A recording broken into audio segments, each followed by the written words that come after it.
Hello everybody, this is Maniac for Bricks, and today we're doing something a little different for this haul video. For one thing, there's some non-LEGO items in here, but they're good items nonetheless. There's things I like talking about and I've talked about before, so I will continue talking about them because I like talking about them. Did I talk about them enough? Let's talk about them in just a little bit. Number two, there's an item in here that I actually purchased a while ago. It's not as immediate of a LEGO haul item as some other things, but it's not a big deal. It's something that I didn't really have else to share on video, so it's like, I bought this one thing. I've done this before. There's not much of reason to make a video about that, just one small thing, so I'd rather pair it with something else. And third, this is a recap of the Twitch live stream that I had earlier today at 4 p.m. Eastern Standard Time. So on twitch.tv/maniac for bricks, you can find me where I will be building Lego sets, building Lego customs. I sometimes build them in person or on the computer with Bricklink Studio, and I also run some video games from time to time and some other fun activities in general. So check me out on there on twitch.tv/maniac for bricks for more information, and I do post about some of those live streams as they happen throughout social media, usually through Twitter or Instagram. So to start things off, I had the main content of the stream about building this set, which I picked up a while ago from Kohl's, long after it was discontinued. Bowser Jr.'s clown car from Lego Super Mario 71396, and has 84 pieces, ages 6 and up, one Bob-omb figure with it. Obviously, you have to have your own Mario figure. I do not have the Mario figure on hand right now to run the set more thoroughly, or even Bowser Jr., but I will pair them in some video later, or just on my own time. But I did build this set, which I'll put over there. It was a rather simple build. There were only 3 numbered bags. Only 1 numbered bag actually went to the Bob-omb portion of it, and then 2 bags for the rest of it, the main purpose of the set. The instructions were online, unfortunately. I thought they were going to be included in the box because it was such a small set. Excuse me. But either way, I was still able to find the instructions digitally. I didn't really need the Super Mario app because they were available in the customer service section of the LEGO website as well. And it took me about 8.5 minutes to build it, 8:34:34. And as a quick first impression overview kind of thing, because like I said, I don't have the Mario figure here to properly run more of it and see more of its features. It's not a full review here, but it's actually a pretty neat set. For $10, this is a neat little addition. It's not something too critical to any Mario playset experience, but it's something that if you know what it is and you like this sort of thing, it's nice to have in there without breaking the bank. And what I found very interesting about this was not only the construction, most of it's built sideways, so this would be where the studs would be facing for the most part, then flipping it over to make that more rounded look. Not completely rounded, but still getting enough of an impression in here and still fitting the Mario figure, or Peach, or Luigi. But I also found interesting about the propeller. So 2 things here. I was not aware that they changed the mold for the propeller, because I'm used to the classic version of it, where on one side of it, it would have a pinhole connection for a Technic pin, and then the other side would be an axle connection, usually like a plus symbol, kind of connection for a Technic axle. This is a pin all the way through. So less versatile, but still nice to have in a new color like that. I don't recall if it's been in the old style with lime green as a color. But the other thing I found kind of cool about this is that retracting propeller function. You can see how it kind of slides back and forth, some of those rail pieces. I love those rail pieces. But that's so that if you fit this on a table or any flat surface, it'll just pop away. So it'll sit very flush. It won't be sitting on top of the propeller on its own, either damaging the part over time by weight on top of it, or just making it unbalanced, like it would be easy to flop over. That's a genius feature that I didn't expect out of this thing. Adds a little bit more to the pieces and a little more to the complexity of the build. Not heavily complex, but still a useful feature. I like that in general. And it's something that's pretty easy as far as modification if you wanted to change this for like Super Smash Brothers, with different functions of the clown car, having wheels or drills or other mechanisms across this thing. Easy to tear some of it apart to make that happen. Obviously not big enough to fit Bowser in here like in the original debut in Super Mario Bros. 3, but you would have to make a whole nother design out of that while still having the face. You could still use these printed tiles just fine with that function. And obviously can't do it in the fire-breathing way like in the Super Mario Maker games. But again, you have to build it like a ghast to do that way and have it be able to fire out the mouth. But still, for what it is, it's a cool thing. And then the Bob-omb is a Bob-omb. There's not much to say about it. It's a nice add-on. It's a nice extra thing to build in the set. Nice little terrain to put him on so he's not just flopping around on his own. But you can never have too many of these. It's always good to have another one. So good to have another extra thing in here and not just this on its own. Kind of like the Goomba shoe set that I've talked about before. Now, next up on the list, we have a bricklink haul with a very lovely Halloween-themed packaging. I love that. I didn't expect that, but I love it either way. I love when there's colorful bubble mailers like this from bricklink or otherwise. And it just makes it more exciting to open up. So, I placed an order recently after trying to hunt around for some minifigure parts, which I've posted about on some things like Instagram. I've posted a couple hauls through there as well. Not all of them have all been YouTube hauls. But I basically been trying to look for some minifigure parts to gather for some of the figures for the Bizarre Lego book. Just to get some more of that photography done for people who wanted to have their minifigure included in the book or minifigure representation of themselves up here with other things and acknowledgements and so on in the book. You can find more on the Kickstarter page for more information about that and the updates about it as well.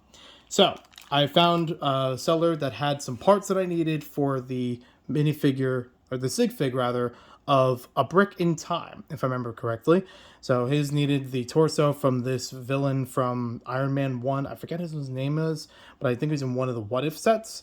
And he needed a pocket watch, which luckily the seller had both of them available. So 1x1 pocket watch piece from Lone Ranger to tie them together. There are some other parts that go with that SigFig, which I do have already. And the cape, I'm working my way through that one because it's a double-sided, double-color cape.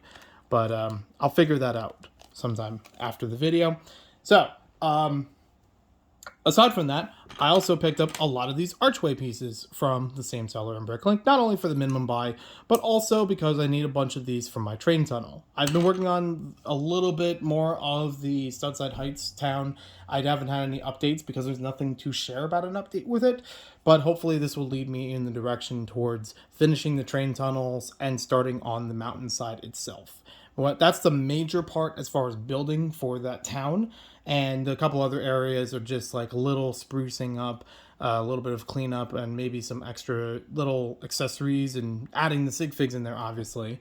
But this is a major portion for me to continue the major building of it in an area that I have never built before. I've looked up or researched a couple times through YouTube on different methods of building train tunnels, mountains, tunnels that run through mountains, and so on. So it is a very much a trial and error process for mocking in that way. That's why nothing's happened with it throughout the summer, but I will get to that. I will post that when there's more to share about that. But yeah, this seemed to be a little easier method than getting it through the Lego store, though I don't know my Lego store does have them available. So it's good to have these parts here. Oh yeah, and for future reference, 8 Bits Brick Emporium was the name of the store.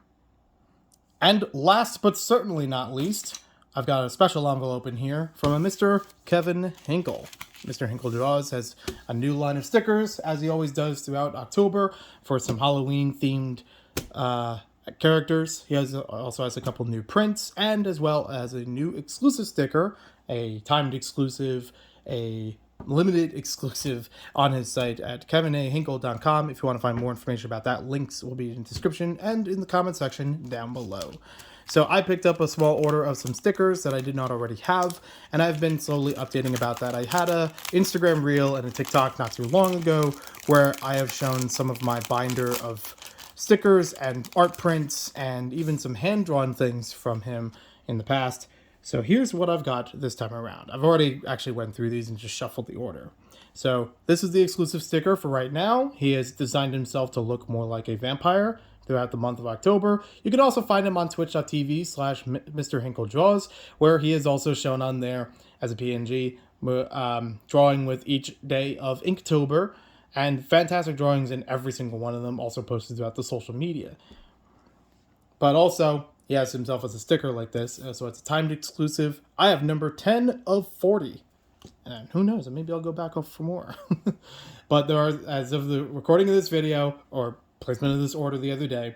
There are 30 of these stickers left, and there is only like a third of the way through the month as it is already, so get them while you can, because after October, they won't be available.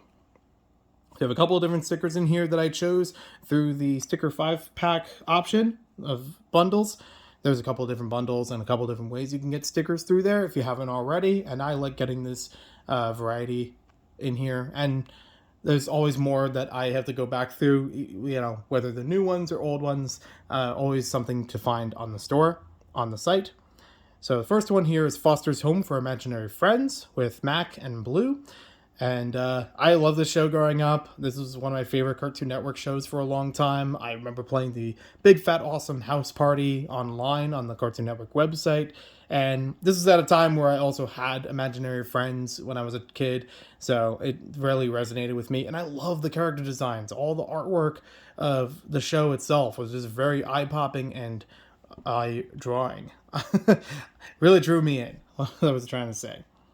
Now, another cartoon I have here from my childhood, Angry Beavers, Norbert and Daggett. I still enjoy these guys. Every once in a while I find clips of them throughout social media, and they're funny. I've heard some people compare it to like almost they're just talking naturally, like almost without a script. Reminds me of things like nowadays like Smiling Friends, but very fun for show for its time.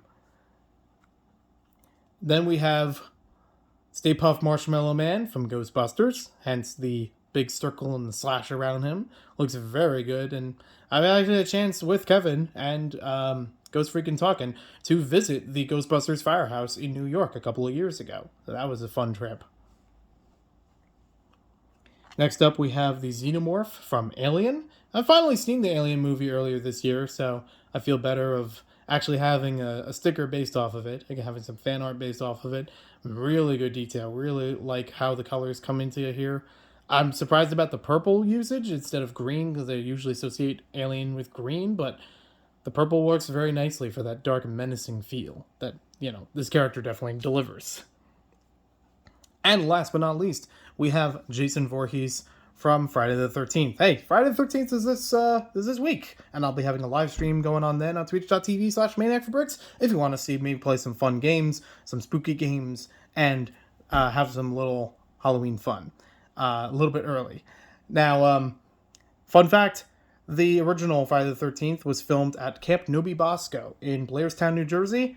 I've went to that camp as a Boy Scout camp during the summer seasons of 2006 up to 2011, either 11 or 12, I forget which, but so for like a couple of years. But back in 2006, before the renovations, yes, they still had the original cabins that have been there for a long time, and the ones that were filmed with the movie when this was called Camp Crystal Lake. So I have actually been in the film site and the real buildings from the movie, and I've watched the movie long after that point. But I still enjoy that movie. That was still a cool horror movie. It's not grotesque by today's measure, which is totally fine by me. It's still cool for what it is. And I've built Jason Voorhees once before as a Bionicle character, which is, you know, even more resonating with me. It's fun to have that icon around. I believe I might even have another sticker from Kevin that he's made before, where it was just like a big sticker of just the hockey mask itself, which is very cool. So thank you for watching this video. Hope you guys enjoyed it. We'll see you next time with more LEGO videos, and hopefully I'll see you on twitch.tv/maniacforbricks for more streaming fun. You can check out the stream that's on there now. I will try to get the stream imported over to YouTube sometime soon after it's processed.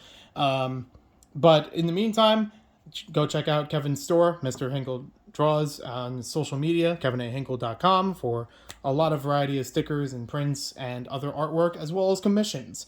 I've been a friend of his for years. I am not sponsored by him. I just heavily endorse his work. It's very fantastic work, and I will be sharing more about it in time to come. Obviously have some more building to do, and sometime later I will get Mario hooked up to the clown car and see how the functions work there. So for now, I will leave you to it. I will be doing some more updating here and there in the background of things. There may be some video coming soon about the LEGO store Pick-a-Brick Wall for October, so stay tuned for that. And we'll see you next time with more LEGO videos.